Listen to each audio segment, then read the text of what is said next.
अस्सलाम वालेकुम दोस्तों, मैं हूं ज़िया मसूद और आप देख रहे हैं employees corner Zia YouTube channel. इस वीडियो के अंदर हम बात करेंगे पे फिक्सेशन की प्रमोशन के तौर पर कि अगर प्रमोशन आपको मिलती है तो उस सूरत के अंदर पे कैसे फिक्स्ड होगी, प्रीमैच्योर इंक्रीमेंट मिलेगी या नहीं मिलेगी, प्रीमैच्योर इंक्रीमेंट का क्या कानून है, उसके साथ साथ चेंज फार्म फिल करना और फिक्सेशन की स्टेम्स आपको समझाऊंगा। मिसाल के तौर पर एक एम्प्लॉयज़ और वो 14 स्केल में काम कर रहा है, उसकी बेसिक है 32,970 रुपये। 32,970 रुपये उसकी बेसिक है और वो उसे प्रमोशन मिली है 15 स्केल के अंदर, और तो 32,970 नेक्स्ट अबाव के अंदर वो फिक्स हो जाएगी 33,820 के अंदर। 33,820 के अंदर उसकी बेसिक फिक्स हो जाएगी। अगले स्केल की इंक्रीमेंट यानी 15वें स्केल में वो प्रमोट हो रहा है तो 15वें स्केल की इंक्रीमेंट उसकी है 1980 रुपये। ये याद रखना, 1980 रुपये। तो हम चार्ट में देखते हैं कि 32,970 रुपये फिक्स होगी 33,820 के अंदर।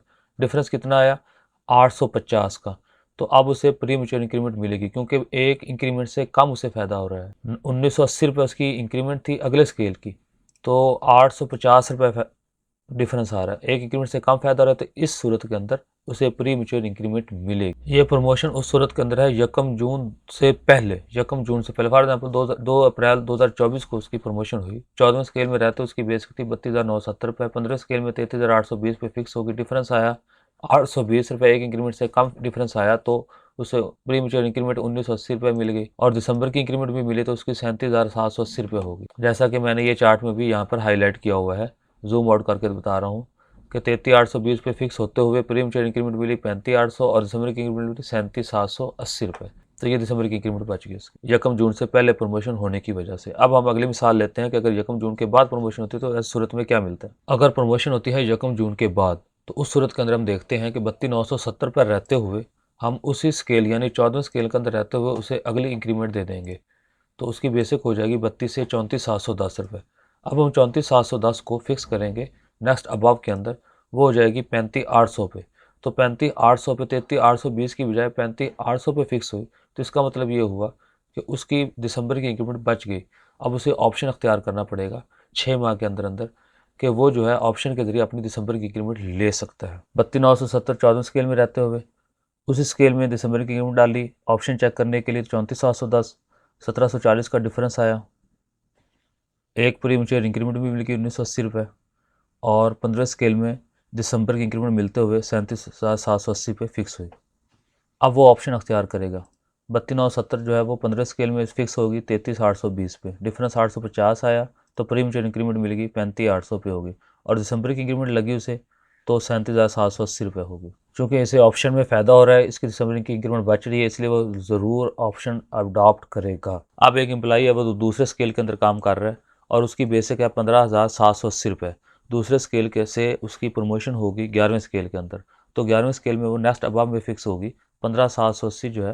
तो ये 11वां स्केल है, नेक्स्ट अबाव उसका जीरो स्टेज है 18,650, तो उसकी बेसिक 18,650 पर फिक्स हुई। 11वें स्केल के अंदर इंक्रीमेंट जो है वो 1,310 रुपये है। 1,310 रुपये हम देखते हैं कि 15,780 18,650 पे फिक्स हुई 11वें स्केल के अंदर प्रमोशन के तौर पर। डिफरेंस कितना आया 2,870 रुपये का, तो उसकी इंक्रीमेंट थी 1,310 रुपये। 1,310 रुपये उसकी इंक्रीमेंट थी तो उसका जो है फ़ायदा हो रहा है वो 1,310 यानी एक इंक्रीमेंट से वो ज़्यादा फ़ायदा ले रहा है, 2,870 रुपये ज़्यादा फ़ायदा ले रहा है। लिहाजा उसकी प्री मैच्योर इंक्रीमेंट मारी गई। प्री मैच्योर इंक्रीमेंट उसे नहीं मिलेगी और ना ही उसे दिसंबर की इंक्रीमेंट मिलेगी क्योंकि वो ऑलरेडी पहले ही एक इंक्रीमेंट से ज़्यादा फ़ायदा ले रहा है। ऐसी सूरत के अंदर उसे प्री मैच्योर इंक्रीमेंट मिलेगी नहीं।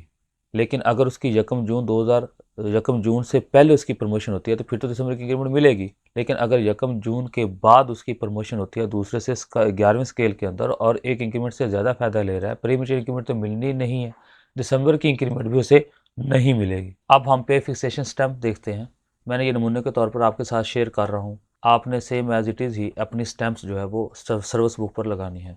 तो 2/4/24 को 15वें स्केल में प्रमोशन मिलने पर 35,800 प्री मैच्योर इंक्रीमेंट डालकर आपकी पे यहाँ पर फिक्स होगी। 1/12/24 की इंक्रीमेंट देनी है सेम एज इट इज़। अगर यकम जून के बाद हमने उसे प्रमोशन देनी है तो ऑप्शन चेक किया तो उसकी इंक्रीमेंट 1/12/24 की बनती है। तो 35,800 रुपये पे फिक्स होने के बाद 1/12/24 की इंक्रीमेंट भी उसे मिलेगी।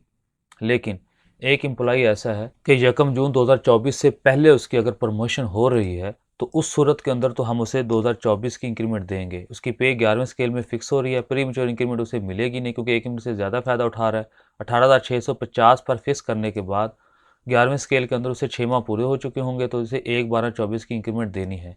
लेकिन अगर यहाँ पर उसे जो है वो हम कर देते हैं 0,9, यानी कि 1 जून के बाद उसे प्रमोशन मिल रही है, तो 11वें स्केल के अंदर रहते हुए उसकी पे जो है यहाँ पर फिक्स होगी। एक इंक्रीमेंट से ज़्यादा फ़ायदा उठाने की वजह से ना तो उसे प्री मैच्योर इंक्रीमेंट मिलेगी और ना ही सालाना इंक्रीमेंट मिलेगी। तो अब वो सालाना इंक्रीमेंट भी 1/12/25 को ही मिलेगी। चेंज फार्म में आपने अपना डाटा फिल करना है और यहाँ पर तीसरे स्केल की बजाय हम 11वां स्केल चूँकि उसे प्रमोट कर रहे हैं, 11वां स्केल चेंज कर देना। ऊपर का डाटा आपने पीछे फिल करने की वजह से ऑटो फिल हो जाएगी, इसको आपने छेड़ना नहीं, इसको आपने चेंज नहीं करना, इसको आपने नहीं करना। यहाँ पर फार्मूले लगे हुए हैं तो यहाँ पर आपने उसकी जो बेसिक बनती थी 11वें स्केल की उसमें आपने यहाँ पर उसे फिक्स कर देना, उसके मुताबिक उसके अलाउंसेस खुद ब खुद उठाए जाएंगे। तो दोस्तों मुझे उम्मीद है कि आपको पे फिक्सेशन, टाइम स्केल प्रमोशन पर या अपग्रेडेशन पर और प्रमोशन पर विद प्री मैच्योर इंक्रीमेंट या with out pre mature increment पिछली और इस वीडियो के अंदर अच्छी तरह समझ आ गई होगी। इसके लिए बाकायदा मैंने पे स्केल चार्ट से आपको